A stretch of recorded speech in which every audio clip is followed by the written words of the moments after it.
So I am back from doing my communications exam as part of my UK CAA private pilot's licence ground school exams. So in this video, I'll just give you an update on how I got on, my revision method, and yeah, hopefully it's something that can help you.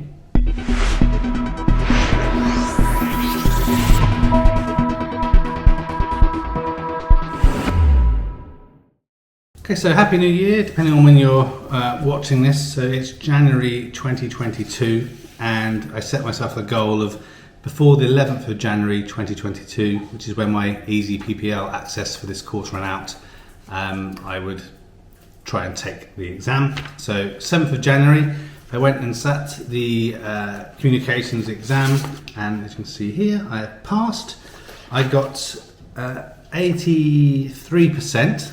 Which means I failed 2 of the questions, and as usual it says on the bottom here not what the questions were, but the category of questions. So 090.02.01.04. So if we look on the information on the CAA website, 090 is under General Operating Procedures and Transmission Technique. Now, I can't quite think what question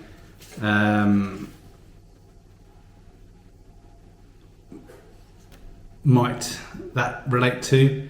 There was 3 questions which I'll come on to in a moment that I wasn't 100% confident on in the exam based on how the questions were worded. And the second one was 090.04.01.00. And that one is under the distress and urgency procedures and distress definition frequencies, watch of distress frequencies, distress signal and distress message. Now there was one in there about when you're making a practice mayday call. I'm pretty sure I answered that correctly, but perhaps I didn't. So I passed though, anything over 75% and you're good to go. So 83%, that's another exam done and dusted out of the way. So as per usual, my standard revision process is as follows. I mentioned before I bought some Pooley's books off eBay. The communications one is actually quite an old one from 2013. Even called radio telephony. I think it's just called comms now, like the exam. So I read through all of this book. So again, as mentioned in previous videos, I'm sure there are changes and updates that have happened since this book was published, but I got it cheap. So I read through all the book when I don't want to be on the computer. And then I move over to Easy PPL, which is the current up-to-date online learning mechanism. If you decide to use Easy PPL, please put Dale Pearson in the referral, much appreciated.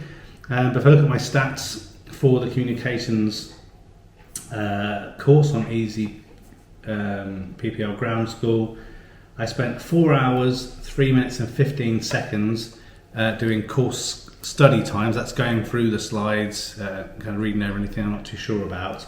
And then I spent 3 hours, 10 minutes and 53 seconds doing their mock exams. So that's a combination of the exams at the end of each kind of area and then doing the actual final mock exam a few times. So a total of 7 hours, 14 minutes and 8 seconds plus the reading of this book.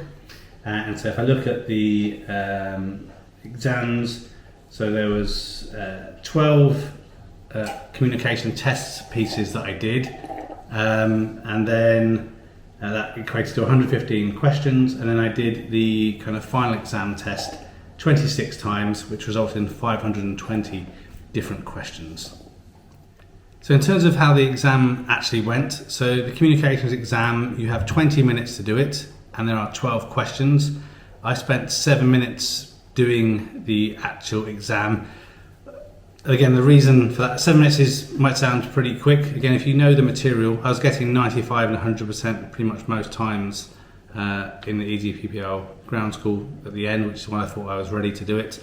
But there was 3 questions that I wasn't sure of due to the wording. So there was one about how do you address an air to ground communications on a certain frequency.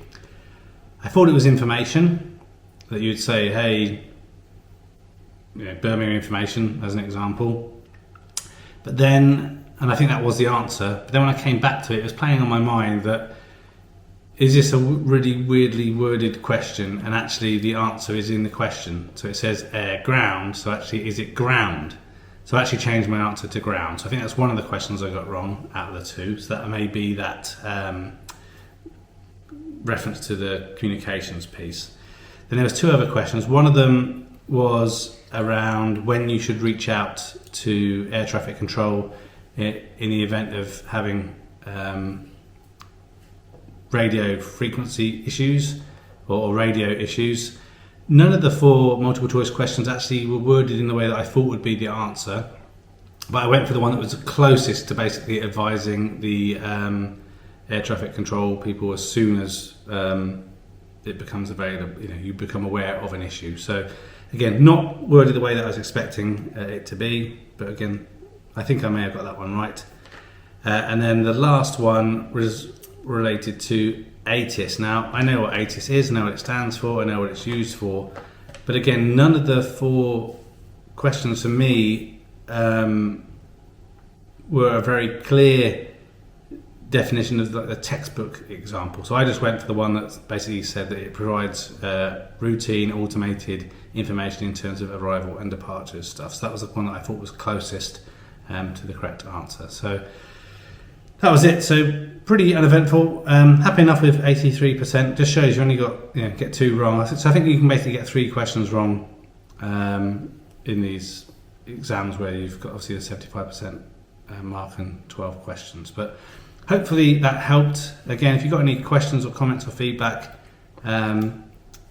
leave that down below and I'll do my best to get back to you. After this exam, my next step is on to the MET exam, so the meteorology stuff. So yeah, that's it. Consider liking this video if you have done. Consider subscribing, press the notification bell icon. That'll also be much appreciated. And yeah, thanks very much for watching. Until the next one, take care and goodbye for now.